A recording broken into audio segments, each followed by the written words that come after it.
Can you tell us about the role of donations coming from Gulf countries and Islamic charities and NGOs?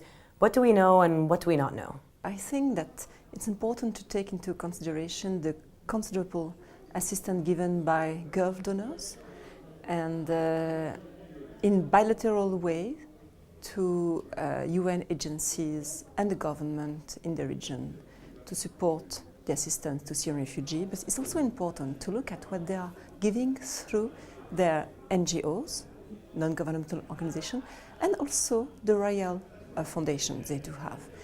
And although we have some knowledge about what they do in a bilateral way, we do not have an idea of the wide scope of their action that is considerable on the ground through Islamic NGOs that are, for most of them, I would say for Jordan, engaged since many years in assistance to poor Jordanians doing charitable actions.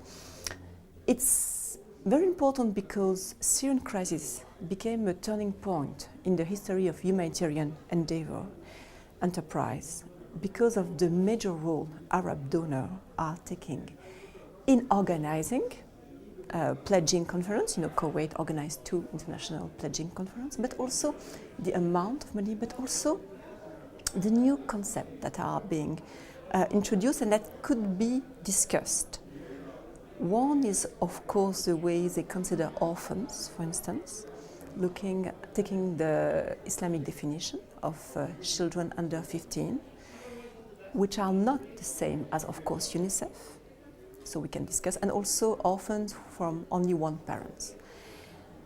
A lot of assistance is given on the ground, and this Gulf donor managed to reach out in small communities, not in the camp or only, not in the big cities, but also in small communities.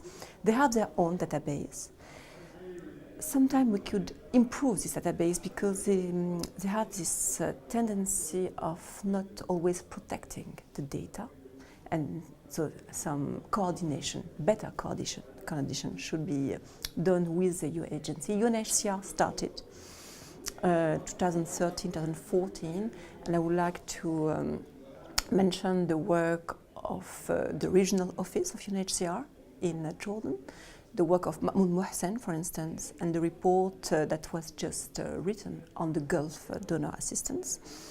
But some of the UN meetings are not dealt in Arabic, they are in English, so this is also a limitation to their work.